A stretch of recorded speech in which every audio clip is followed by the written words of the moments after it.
Hello everyone. ඉතින් සුපුරුදු විදිහටම අදත් ඔයාලව මගේ channel එකට ආදරෙන් පිළිගන්නවා. ඉතින් මම අද මේ share කරගන්නේ අපිට උයන්න කම්මැලි හිතෙන වෙලාවට ලේසියෙන් හදාගන්න පුළුවන් රසම රස කෑමක්. ඉතින් අපි බලමු මේක හදාගන්නේ කොහොමද කියලා. ඉතින් මම මෙතන බිත්තර 3ක් ඒ වගේම chop කරගත්ත ලූණු ඒත් එක්ක පාන් පිටි මේස හැඳි එකහමාරක් chop කරගත්ත සුදු ලූණු ඒත් එක්කම මම මෙතන මාගරීන් අරගෙන තියෙනවා මේස හැඳි දෙකක්. ඒ වගේම අපිට මේකට ෆ්‍රෙෂ් මිල්ක් කෝප දෙකකුත් ඕන. ඉතින් ඉස්සෙල්ලම අපි මේ බිත්තර ටික බෝල් එකකට දාගෙන ඒකට ලුණු කුඩු ටිකක් ඒ වගේම කෑලි මිරිස් ටිකක් දාලා මේක හොඳට විස් කරගන්න ඕන.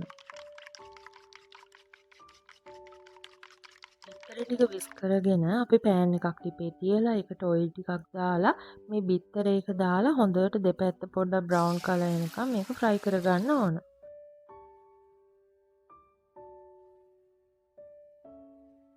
මේ ගානට ආවහම අපි මේක ලිපෙන් අයින් කරගෙන මම මේ පෙන්නන විදිහට පොඩි තීරු වලට කපා ගන්නවා.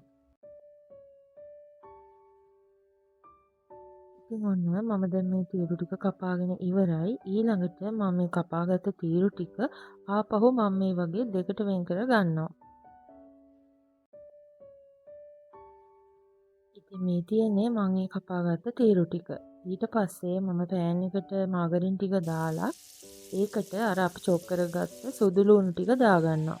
ඊළඟට සුදු ලුණු ටික චුට්ටක් බැදීගෙන එනකොට අපි මේකට ලුණු ටික දාගන්නවා.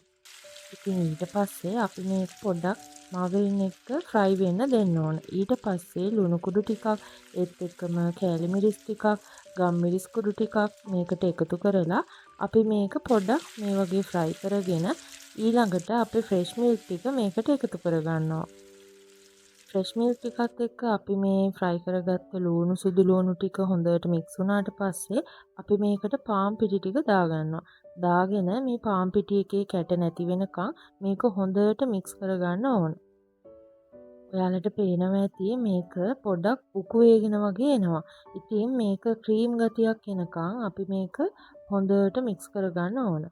ඉතින් මෙන්න මේ ගානට ආවහම අපි අර බිත්තර තීරු ටික මේකට එකතු කරගන්නවා. ඊට පස්සේ අපි අර හදාගත්ත මිශ්‍රණයයි මේ බිත්තර තීරු ටිකයි හොඳට එකතු වෙනකන් මේක හොඳට කවලම් කරගන්න ඕන.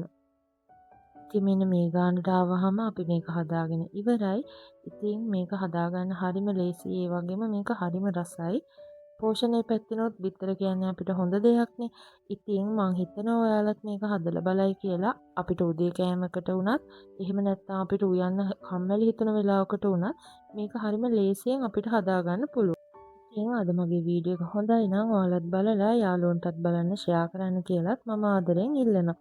ඉතින් තවත් රසවත් වීඩියෝ එකකින් හම්බ වෙනකන් මම ගිහින් එන්නම්.